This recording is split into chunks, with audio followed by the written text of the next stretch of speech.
Hello, Swindon Town fans. We are back with another STFC Fan Chat. And we were expecting, another friendly summer schedule episode. We had a game in mind with, maybe the only thing to discuss was the fixtures. And then the last couple of days happened. And the story at Swindon Town continued to unfold with the sort of comedy that John Sullivan would have been proud of, the amount of drama that the producers of EastEnders would have been proud of, and all the sporting integrity of WWE. But here we are to discuss everything that has happened and more. I'm joined tonight by Craig, by Joe, by Adam. Good evening, gents. Good evening. 5 feet. Right. Now, straight off the bat, that eagle-eyed viewers will notice the name that pops up under mine. I have had countless people ask me if I've resigned from Swindon Town after 8 years. It is not me. He just happens to have my name and a surname. It's irritated and shocked me as much as it has everyone else. But let's just get that one out the way early. We are hopeful a couple of the other guys will be joining us, but you know what the youth of today are like. There's either a gym or a train or a girl involved stopping them from jumping on time. Let's have a quick recap of what's happened this week, and then we can sort of discuss it as a whole thing. So on Wednesday, we had the message come out from McGreal that they'd had players lined up. The stuff about court was just stopping the transfers being finalised. But we were in a good place, they were really looking forward to it. And then the Papa John's Trophy draw happened, the one that everyone really interested in. We got Newport and we got Plymouth with one team to be decided. And things just started to, look like it was getting closer to the season starting. There was still a lot of questions for us. And then Thursday came. Thursday saw the fixtures come out, which we'll be coming on to as a specific point. But we found out that we opened the season away at Scunthorpe. Boxing Day, we've got Exeter away. New Year's Day, Northampton at home. And then finished the season Walsall away. We found out that we got Cambridge United in the Carabao Cup, another one that everyone was really excited to talk about online. I think I maybe saw one tweet from anybody saying, "Oh, Cambridge, that's exciting." And then we found out that we got Arsenal's under-16 squad in what I still like to call the Johnston's paint, the LDV vans to those slightly older than me, and God knows what else it's been called. If I stop it there, Craig, I'll ask you first. Were you kind of thinking, yeah, we'll just be playing the game when we do this record on Sunday? There's nothing much to talk about other than the fixture. Oh, good God, yeah. I mean, I thought we would end up talking about the Tin Pot Trophy, which I just absolutely can't stand, and I'm boycotting it until they get rid of B teams in it. But oh, good grief! Well, I mean, where do you start? Really, it's just like the long running Greek tragedy that is our club. To be fair, it's I wouldn't even know where to start, Steve, to be honest with you. But yeah, it's definitely interesting, to say the least, these last couple of days. It just seems to be all or nothing with our club. Nothing happens for ages, and then everything happens within like 24 hours. So, yeah, it's just been like a roller coaster these last few days. And Joe, prior to everything just blowing up, there's obviously people on different sides of the divide about whether they're boycotting games, whether they're not, and we won't get into that side of things. But fixture release day used to have a feel like it was a significant day in the season, and it pretty much went by without a care in the world this year, didn't it? Yeah, it's just been bizarre, and anything that the club have reported is just no interest in it. And yeah, it just I don't think I've ever known it as disconnected as it is at the moment. Just everyone you speak to doesn't want to talk about the football one. Was there any games you were interested in looking out for when the fixtures came out? Well, not really. There's not really anything to get excited about, is there? League Two. I suppose a couple of local ones, Rovers or whatever, but yeah, nothing. There was nothing that was really too exciting there for me. Most No. most of the good ones, the derbies, are like during the midweek, weren't they? So it's just it's just not the same.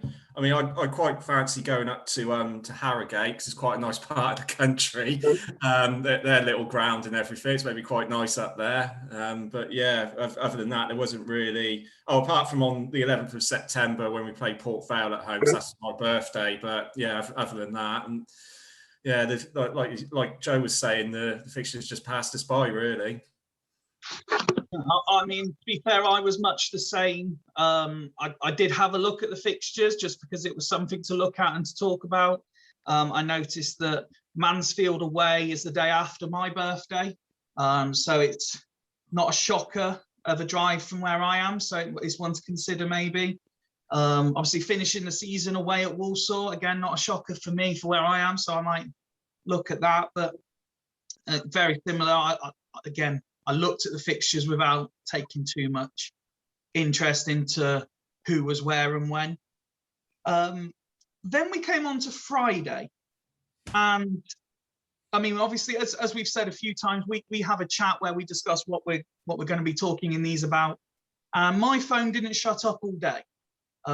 You guys and the guys that haven't been able to join us tonight were discussing everything. My phone was just going all day at work, all day while I was out with some friends. I never go out and socialise, and it's the one day where I'm constantly looking at my phone, not talking to the guys I've actually gone out with.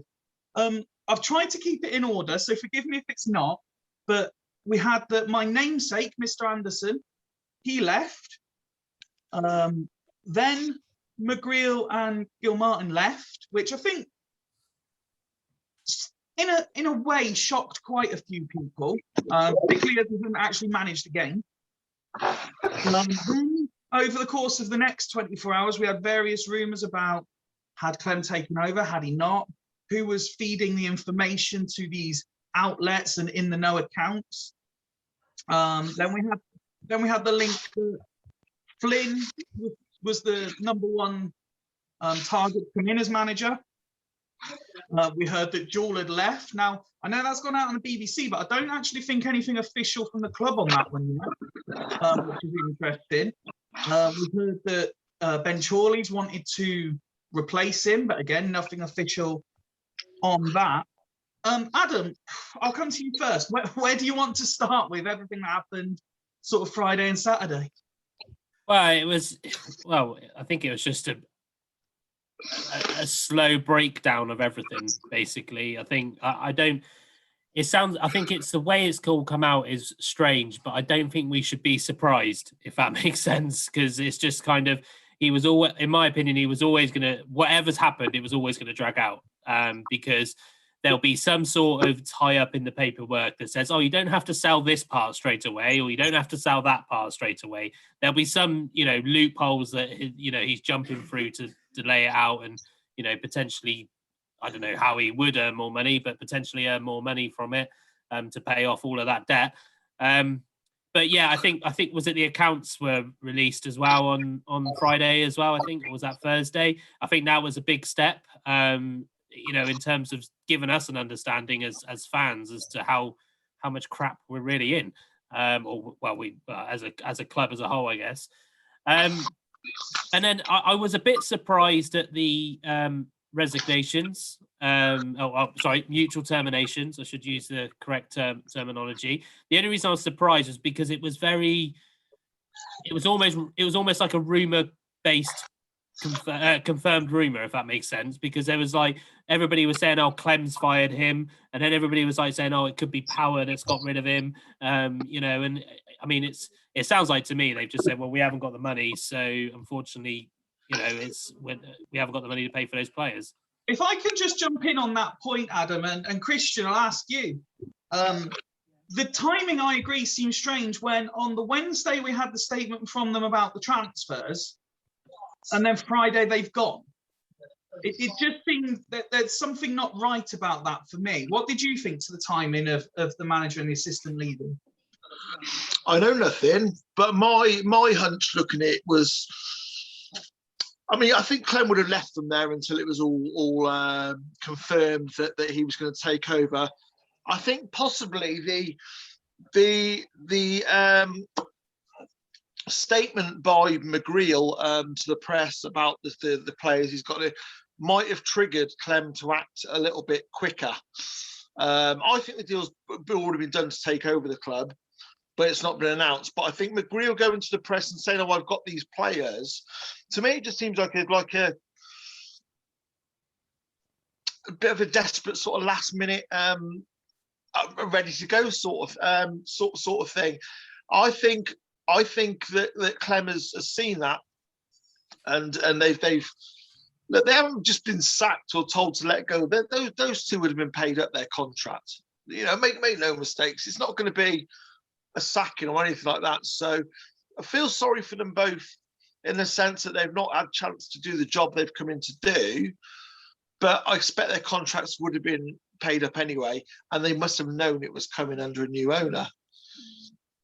And Joe, I believe it came from the Sports Trust that, as far as they're concerned, Clem had nothing to do with it. Does that make it slightly more surprising to you? I didn't know how to take it really when I first sort of heard, because like you say, it was so close to that other statement the couple of days before. But I personally, I just think McGreal's got to the point where he was promised X, Y, and Z, and he was only given A, B, and C. And I just think he in fairness to the guy, he had the balls to turn around and say that you don't want to do the job, and I don't think you can blame him for that, really.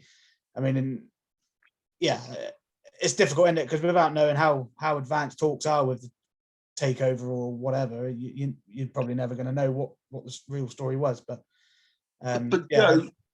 Joe, no, sorry to interrupt, but no out of contract manager or assistant manager in League Two, someone's looking to get back into it, wouldn't just walk away from a football club off their own back. I don't think so. I'm sure something's triggered the conversation, and they've probably both received the payoff. But yeah, I think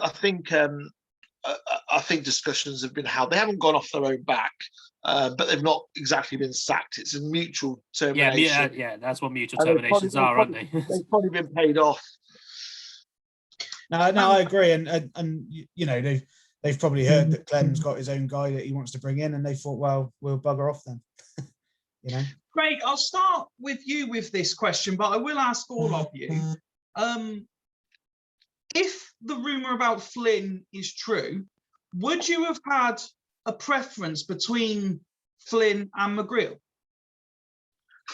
Well, there's not really much in it for me, but to be fair, Flynn did a great job at Newport last season, and I think he's got a bit of an unfair reputation for playing a boring style of football, but they seem to have played, from the brief times that I've sort of watched them on the telly or seen highlights or just on social media, it seems that they play quite a decent style of football. And obviously Scott Twine thrived under Flynn in that Newport team. And I just thought, he was, I'd prefer him. And he's a young and up and coming manager. So hopefully he'll do a good job for us. And what about you, Joe? Would you have had a preference? I suppose in terms of experience or whatever, they're probably pretty similar. They both had 2 or 3 years at a club, but I do really like Michael Flynn. I think he's going to go on and have a pretty good coaching career, and I think he'd be a decent steal if we could get him. Whether we can, I'm not so sure, but who knows? Adam? I think Christian's desperate to say something. He had his hand up. I'll let him go. I was just saying nice these ice creams now. Last season, obviously I watched a lot of games in League Two, not going to mention the C word, but of all the teams that really, really impressed me, there were 2. One was Morecambe and the other one was Newport. Newport were very impressive. They're big, hard, fighting, battling side, and they like the pacey strikers up front. So yeah, I think it would be an interesting choice. I don't know where it's come from though. But, you know, it's what a random name. You know, where is this new owner just picked Michael Flynn out of the air from? I'm guessing he'll be relatively cheap because he probably wasn't on a big wage at Newport. They're not the richest of teams in League Two, and they probably haven't got a big budget. So maybe they. We don't do cheap anymore, Craig. We don't do cheap anymore. We're not dining at that table. Well, we're going places now. Yeah, well, we'll see, won't we? But yeah, so maybe that's why. But yeah, he's a young and up and coming manager, isn't he? There's a lot of potential there, and he could maybe give us a good fighting chance of going straight back up next season if we can get everything sorted out. I think in this next week, things are going to be flying at 100 miles an hour, getting players in and staff in and everything else. So I hope it does, because if it doesn't, obviously the longer it drags out pre-season wise, the bigger effect it's going to have on us for the season to come. And sorry, Adam, just bringing it back to you then for your opinion between the two. Yeah, to be honest, if I was choosing between the two, I'd go Flynn as well. I would have probably said him as well. I think I agree with what the guys have said. He's a good coach. I know Newport's pitch got better, but obviously he did play at Newport. He didn't play. He did manage at Newport whilst their pitch was pretty crap and did pretty well as well. So yeah, I just think he's a young coach with a lot of experience, a young manager with a lot of experience. I think he might have done better. I'm also not sure if McGreal's got his pro license, whereas I know that Flynn has. That sometimes can just have that little tiny bit of an edge. Whereas I think they only had to have UEFA A at our levels. So, but yeah, it's I would probably have said Flynn just again for the experience. He's had a couple of seasons now, or a few seasons now in League Two. And I think we say about the boring football that he might have played previously, and then he had nice football last year or whatever, but he adapts really well. And I think that's the one thing I've noticed with Newport. I did see a few highlights or whatever of Newport last year, and I think he's a pretty good manager at being able to adapt to situations. The old term plan B, I feel like he would have a plan B and a plan C. So I would probably, if it was between those two at the beginning, I would definitely have said Flynn. Traditionally late as usual, Rich has now joined us. Good evening, buddy. You all right? Evening, gents. How are we? Very. Rich, we've just been kind of going over what's happened these last, primarily sort of 2 or 3 days, but even going back as far as the fixture release and stuff. Yeah, Derby and Swindon, are we? What's been your takeaway from the week so far? Where do I start? Yeah, it's been one of those weeks, as I just said, it's never dull being a Swindon fan. I'm sure all the lads have said it as well. I think it's just been absolute chaos at the club. I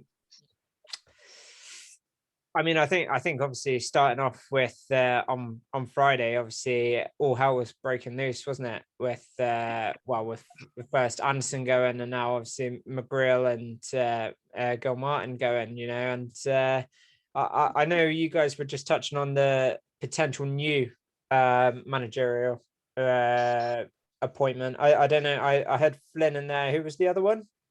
Oh, we were just saying, did people have a preference between McGreal and Flynn? Is there much difference between them? Oh, I see. Okay. It's difficult. I think they're both very similar. I know McGreal's got had a very similar style to Wellens, whereas I don't know an awful lot about Flynn. I watched a few of the games from for Newport last season, where they had Scotty Twine in the squad, and yeah, it was interesting to see. And do you know what? He did, from what I've seen on Twitter and everything like that, he apparently did an awful lot with such a low budget with Newport. And I think, well, depending on how much money he would have at Swindon, and if we can tempt him away from Newport, because he's a local lad at Newport, would we be able to tempt him away? I'm not so sure. So it'd be interesting to see. And I think, as we've touched on previously in previous podcasts, money always talks. So whether or not we can tempt him away with money, if we've got money, then it'll be an interesting one. But but as I say, yeah, no, absolutely chaotic time at the football club, and hopefully we might have some resolution this week. Fingers crossed. Kind of an open question to all of you. Over the last few years and going back further, there's kind of been a traditional outlay of news from town that BBC Wilts understands, and 15 minutes later, the club are announcing it. Why do you think, particularly noticeable this week, that all of these sort of semi-recognizable media names and in the know accounts and that are starting to reveal stuff that is actually seemingly becoming fruitful? Do we think there is someone genuinely leaking it out of the club, or do we think one of the main protagonists involved in the plot line is doing it? I mean, I don't know who in the club, because there's nobody in the club at the moment. There's nobody there, so I don't know who's leaking this information out. And certainly the courts wouldn't be doing it for confidential reasons. So we have absolutely no idea where this is coming from. But there's that through the grapevine accounts, and they're obviously they've released a whole spiel of stuff in regards saying Power's definitely gone now and everything like that. Well, according to Company's House, he's still 85% shareholder in the company. So we're none the wiser at the moment. As far as we're concerned, as Swindon fans, Lee Power is still in charge of this football club. And until that changes, until we get an official notification saying that he's gone, he's still in charge of this football club. So I've absolutely no idea what's going on. Anyone else want to jump in on that particular topic? I think a lot of it will be, I mean, agents will be playing a part in it, regardless of who they're representing. They'll be chucking a little bit of a spin in there. And also sometimes it could be just a case of, I've spoken to somebody in the club. Oh, have you? Okay, I'm going to go spread that a little bit, or I'm going to tell somebody on Twitter about it.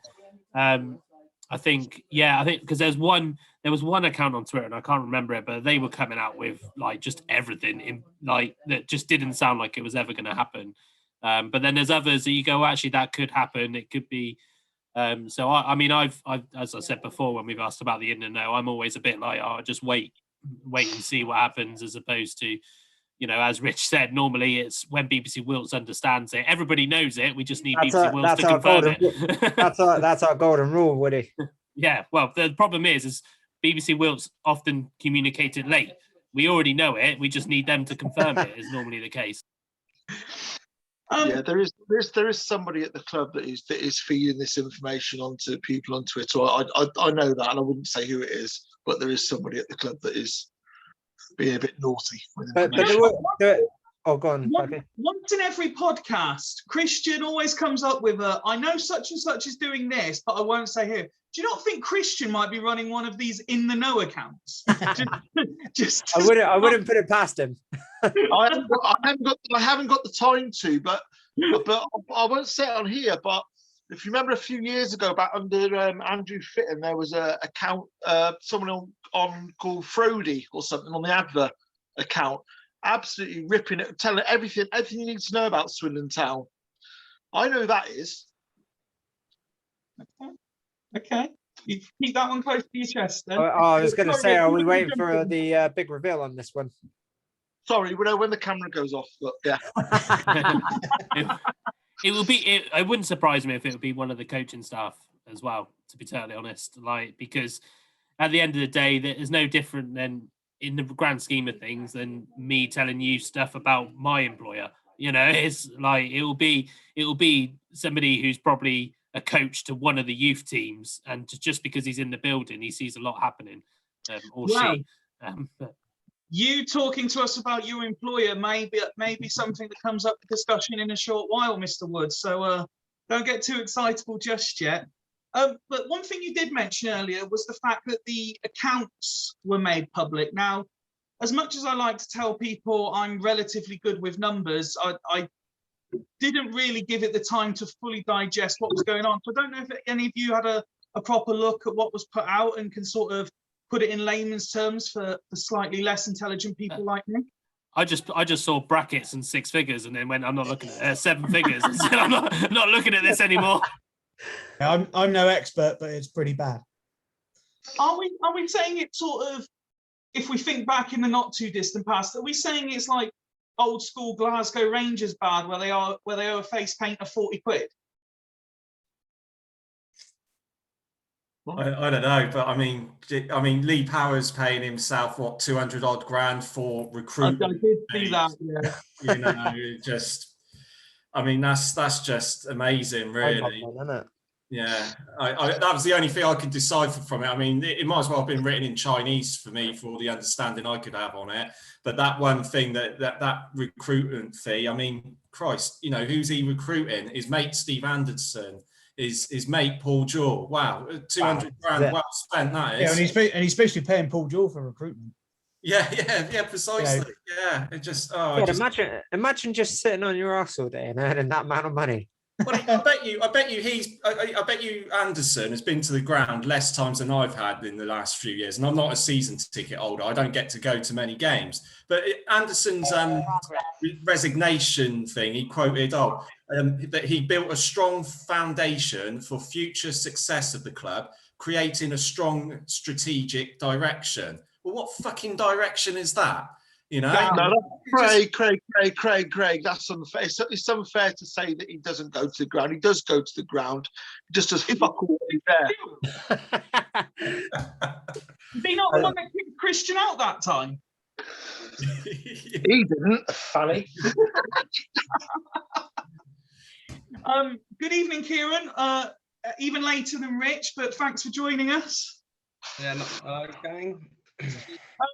We were just going to move on to some of the lighter news, but before we do you want to give us your take on what's happened this week, comedic or otherwise? I don't fucking know what's happened, to be honest. It seems that everything, like Friday was the most wild day on Twitter I've ever seen. You had Matt Hancock fucking shagging the secretary. You had Lee Power, the fucking whole ownership battle going on. And you had fucking Paul Jewell resigning on Saturday. I lost track after that before lunchtime, but it seems things are changing, which is good, but I'm still not holding out too much hope this can be done too quickly. I think we're still going to be in for a lengthy battle of it, but it was sort of just the running of events on Friday was absolutely incredible. From Stephen Anderson, obviously resignation being announced, to the rumours of McGrill possibly going, to actually going, to then Paul Jewell going on Saturday, which is good because he's been fucking useless. His recruitment's been poor. If he's been in charge of recruitment, I don't know who'd be. Well, Power has apparently, hasn't he, with his 225k to himself each year. But yeah, hopefully things are changing. Hopefully it means we're getting what we want sooner rather than later. But it's just a matter of when now, isn't it? Well, talking of things changing, let's have a look at some of the lighter news. And someone who we're going to link ourselves to the Swindon job has recently left his post as manager of a club. Mr. Wood no longer coaching at, it was Abingdon, wasn't it? Yeah, it was that well known. It was at Abingdon United, yeah. But yes, I saw the big yellow post go out on Twitter from them, thanking you for your service. You're no longer associated to them. Has Clem been in touch? Can we expect to see you in the dugout? And if so, which of us are you taking in with you? I couldn't possibly reveal. I can definitely rule myself out of that one. No, but yeah, I'm still staying in football. It's not been officially announced yet, so I can't say where I am. But yeah, I decided to call it a day at Abingdon because obviously, as you guys know, I've got Littlin on the way as well. So I just thought that going a 56-mile round journey to Abingdon 4 times a week, you know, is neither good for your pocket or is it good for your for the evenings. So I've decided to go for a more local opportunity. So it's about the money then. Well, yeah, just the other side of the money. How much is Clem offering you? Every single level of football is just no loyalty at all. Go on, Rich, you had a question for Mr. Wood. I was like, how much is Clem offering you? Whatever he is, I'm having the same. Why? Where's what's your trophy cabinet like, Rich? Wow, nothing at the moment, but hopefully soon. Participation trophies. Regular viewers of the fan chat will be hoping that Kieran gets the assistant manager's role purely for his tactical nous, I'm sure. So the Arkles will be delighted when they see one centre back rocking up because they won't have to shout forward. So they won't be they won't be having the ball very often. And a half up front. Also, rather something I didn't expect to ever put on the agenda for one of these. I think Craig definitely saw it. I'm sure a few of you guys did as well. But with Swindon Town, who we say aren't getting enough media exposure, getting absolutely mugged off by a BBC commentator. Just when we're trying to get away from the club football, forget about it. Just as things couldn't be any worse for us right now when we get mugged off on BBC television. Craig, did you see the game? Did you see it happen or hear it happen? No, I missed that bit, but somebody had shared it on social media, and yeah, I shared it myself, and it was funny because it was true. Yeah, fair play to the commentator for ad-libbing like that, you know, after cocking up, you know, the Sweden. So yeah, but I mean, I guess if you don't, you know, you got to laugh because otherwise you cry really with what's going on with us at the moment. But yeah, that was a bit of a light-hearted moment that sort of eased things a little bit on that night. On a serious note with that though, at least you know that the news is traveling around the country and people are aware of it. What, that we're shit? Oh, yeah, it's not just that. It's the whole situation, isn't it? Yeah, Friday's turn of events didn't start getting how that hasn't started getting national coverage just from a pure fact of like how comedic it was, of how like everything just unfolded, like your manager resigning without even taking charge of a fucking training session, let alone a game. But it's good that I think people are finally starting to look at it. But they always seem, the media turn up too late to these cases. They did with sort of Charlton, Bury and Bolton and stuff. Almost all too late by the time they started getting coverage. Same again here, really. But hopefully we're sort of going to be turned over the new leaf and won't need it too much. Well, hopefully it will all come out once the takeover has been finalised, and then we might get a bit more attention, and maybe there'll be a few more stories about what's happened with, you know, at the county ground the last few years with only that. That's what we've got to hope, because we're all scratching our heads thinking what the hell's been going on the last, no, not just the last few months, but the last few years at this club. And just going back to something you said, Craig, about the cock up on the BBC, do we think the fact that it's true is A, what made it funnier, and B, perhaps why it offended stroke hurt a few people as well? It hurts because it's true, as they say. Yeah, most likely. Well, it's self-deprecating, isn't it? So, you know, and we have to do that a lot, obviously, as Swindon fans, because we have been shit for a long time, apart from the odd brief moment. But yeah, I mean, it was just a funny thing, and hopefully we'll just carry on, and maybe we'll get some more funny moments come out in the next week to cheer us up. I think if you got offended by that, grow up, man. It's just like, seriously, it was, to me, I agree with Craig. I thought it was pretty good. It was pretty witty, pretty quick. Even if it isn't the situation, talking about the situation, it was still pretty witty and quick. I think some people were making out as if he'd done it on purpose. Yeah, but really, it just shows how highly strung people can be sometimes. You know, it's just, you know, he cocked up and he covered it well, to be fair. So yeah, I just love the fact that we even get a mention. I mean, like, Swindon Town, for goodness sake. I mean, come on. Before we move on to the next topic, Christian, is that your fourth ice cream or ice lolly since we started? Third, mate. Third. Vintage one. This won't go out until Monday, but we are recording it Sunday night. So we would just like to send a happy, I believe, 39th birthday to Gerald the Beast I4. And I know Kieran, as soon as I said we'll do a quick birthday shout out, he was straight in, yes, let's, because was it the first, the first goal or something you remembered? Yeah, he was the first Swindon player I saw score, because obviously my first game was the Warsaw at home game where we got promoted in 2007. So he's like always one of my favourite players because he was the first player I saw score that power header back through the thing. Would anyone else like to throw in a quick tribute to Gerald while we're on the subject? Yeah, happy birthday, Beast. He's a good personal trainer. If anyone needs a personal trainer, it didn't not work been for me. It didn't work for me, but it was good. I was going to say, third ice, Lolly. I didn't think it would. You're not an advertisement for him. No, I'm not. But for those that are dedicated, he is very good. Yeah, I thought he was older than me. I'm surprised. No, I'm sure it said.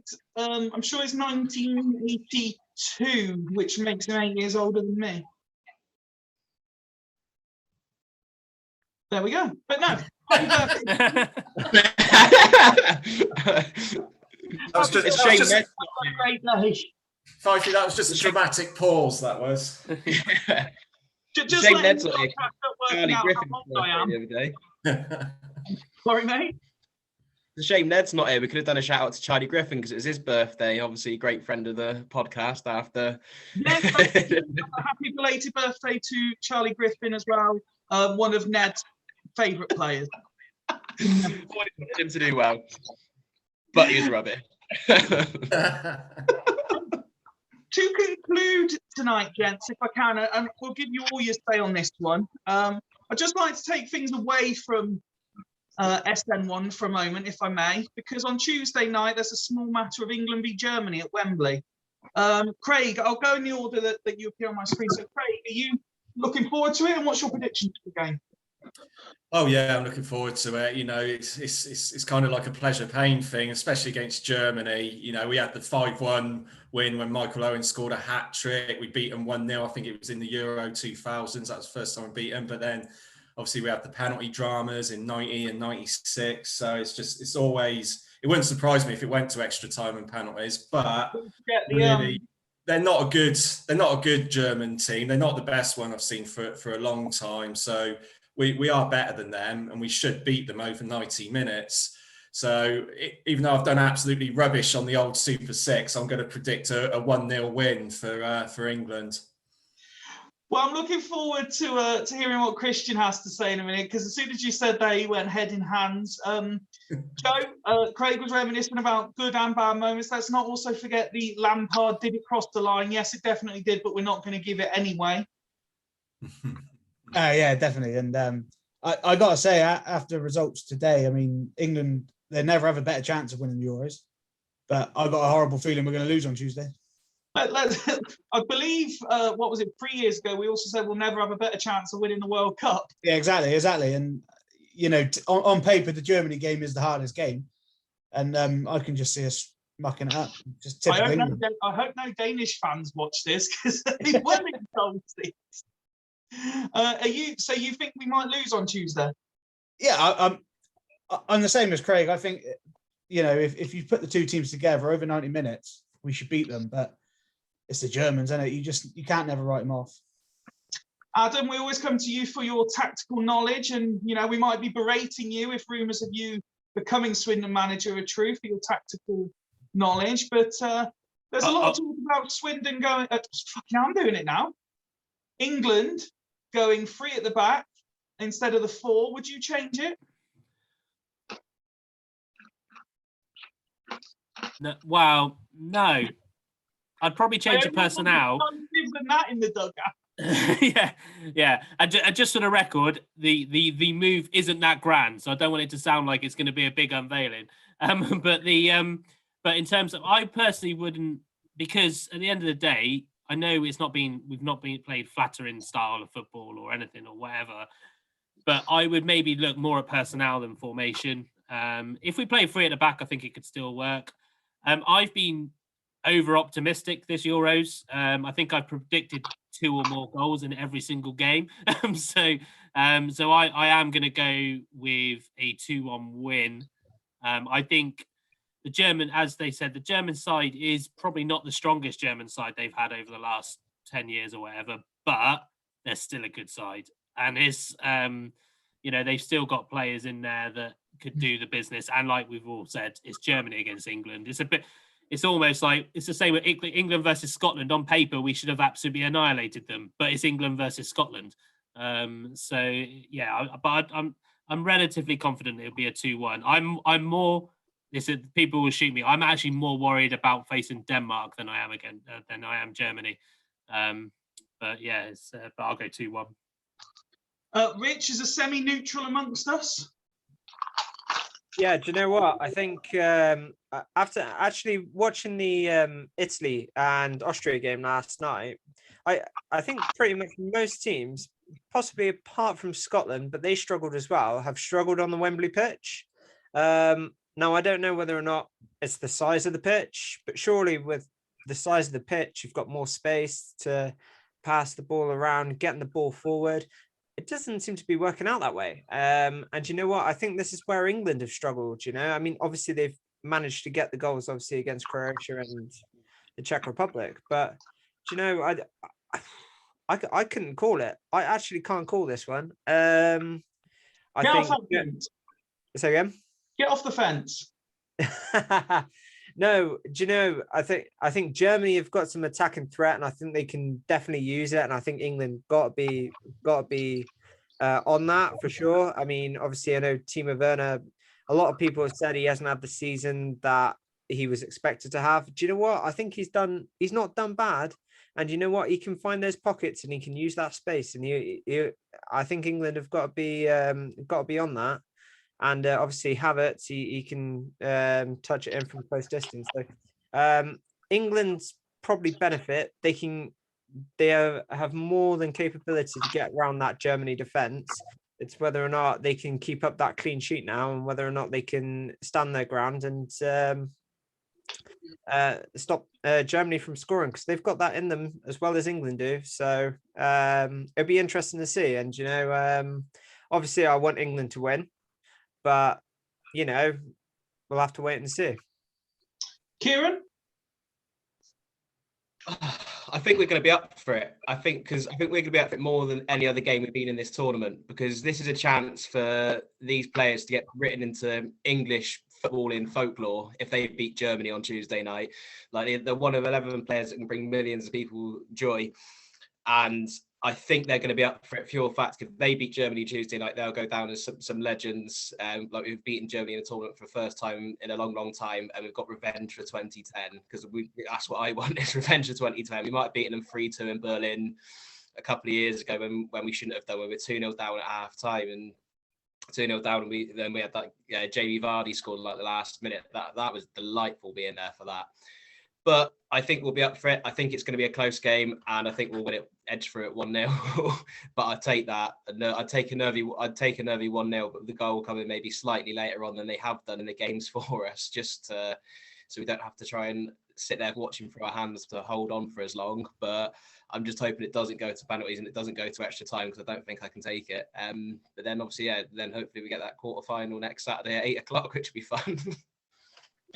Christian, there's a certain level of optimism. You know, some people erring on the side of caution, but largely what I'm hearing is optimism. You don't necessarily share that, I'm guessing, by some of your reactions. No. Optimism can be quite dangerous sometimes, I think. So that's what I was when Craig was saying that. I'm thinking, don't, mate, you're going to jinx it, because we always feel confident, don't we? Well, we always do feel confident. We get up. We always do feel confident when we're watching. You know, we expect England to play Germany, England play Argentina. We feel confident before the game, and then we just end up on the end of a bad result. I personally think the result, I think it'll be 2-0 to England. I don't know. A lot rests on how I think an England team that is up for it. I can't remember who said it. Was one or two behind me. An England team that is up for it is dangerous, because I think we're a very good tactical team. Actually, we play nice patterns and good football. Sterling obviously being a weak link despite his goals, where he'll just run off like a headless chicken somewhere else. But I think we've got enough to beat them. John Stones is still overdue an absolute howler of a mistake, and it will come in one game in the tournament. But I'm confident we can beat them. To be honest with you, just a quick one. The Belgium Portugal's just kicked off. Now that is two teams that I really fancy. That's like Lukaku versus Ronaldo. I think the winner of this game has got a very good chance of winning the tournament. So I don't know what you fancy for that one. I fancy Belgium to beat Portugal. I mean, for me, to answer your question first, yes, both teams have looked good, but I think both teams are more than capable of conceding enough goals to get eliminated from the competition. I think Belgium should have just too much for Portugal, but if they give Ronaldo the time and space, then obviously we know how dangerous he can be. From my perspective on the England game, I think a lot comes down to the bottle Southgate has for me. The team I would pick isn't the team he will pick, and that's because I would like to see England go at Germany. I think they're there. We saw with France. We saw even when they beat Portugal. We definitely saw against Hungary. If you attack them, you will get chances to score, and that's why I would like to see potentially Foden, Grealish, Saka all start. Harry Kane's due a goal. He can't be that bad as he's been in the group all the way through the tournament. It just can't happen. A player of what I believe his quality is, he can't be that bad throughout. I agree with what you say, Christian. If you take away Sterling's goals, I believe he is the weakling, because for a professional footballer at any level, but at elite level, he is unbelievably one-footed. It's almost like he doesn't have a left foot, and it drives me mad.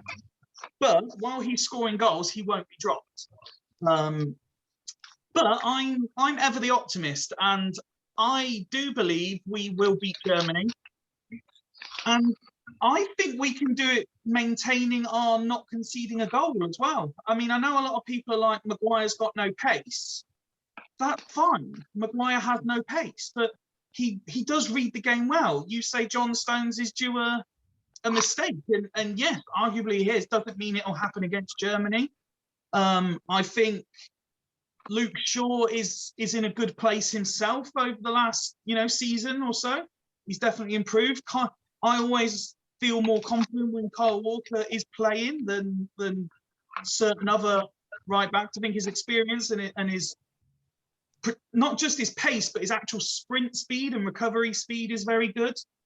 I think he will play Rice and Phillips, which I'm not adverse to as such. I would prefer it if we were confident to play just one of them and have an extra attacking player. But I don't believe, people are still trying to say, will Mount and Chilwell be involved? I can't see they can be. I think they will at best have one training session by the time they come out of isolation. I can't see there'll be possibly a place on the bench, but that's best case for me. And that's not necessarily a bad thing. As I've said before, I think particularly in the case of Mason Mount, I think he is a very good footballer. I don't believe he necessarily deserves the hype that he gets, and I would prefer the likes of Grealish and Foden ahead of him anyway. I think it's a case of he won't drop Phillips or Rice. It'll either be Phillips and Rice, or it'll be Henderson. It'll be one of the. If he's only going to play one holding midfielder, I think it'll be Henderson. Which if Henderson plays, then my confidence just drops. Yeah. And that's not because I have a thing about Henderson, because I gone on record as saying I don't think he's great, but he has proved me wrong over previous couple of seasons and improved my opinion of him. But I don't think playing 45 minutes in a friendly and 45 minutes in a group game is enough to warrant playing against Germany in a knockout game. Yeah, I agree. But I think what was probably, I don't know if the guys agree, but I think what was quite good to see was Maguire. He did play 90 minutes, didn't he? Yeah. Because I actually thought he was quite decent on where we play him. But yeah, so I thought he was quite decent. So I feel a little bit more confident with our defence, even though we haven't conceded. We've got to remember that we still haven't conceded. But have we really been challenged? But I'm really enjoying Pickford at the moment as well. I just think he's I think he's a good goalkeeper anyway, but he's just commanding so well at the moment, and I think that's a big plus. I think Pickford is one of those players who, to a certain degree, I understand he has a mixed reputation, should we say? But I largely believe Pickford for England is different than Pickford for Everton. I agree with that. Yeah, me too. And I don't think I can really recall a time Pickford for England has really let his country down.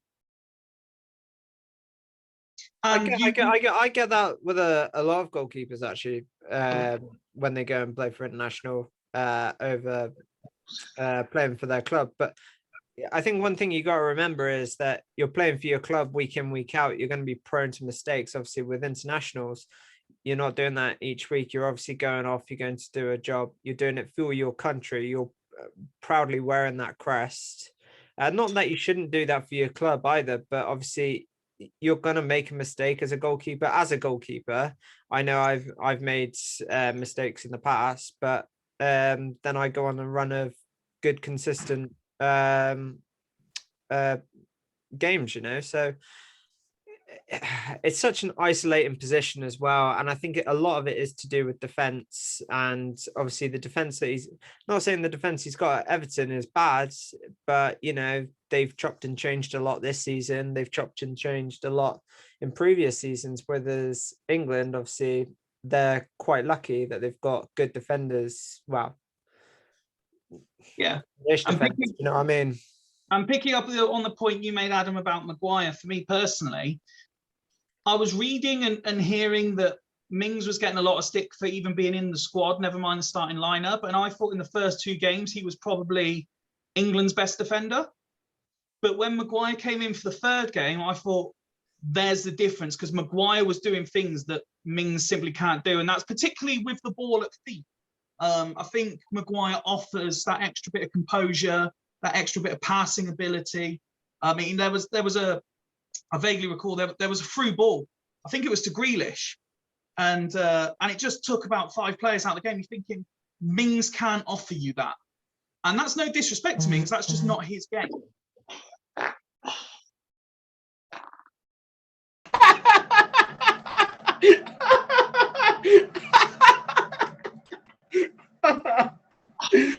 Christian always with the toilet humour.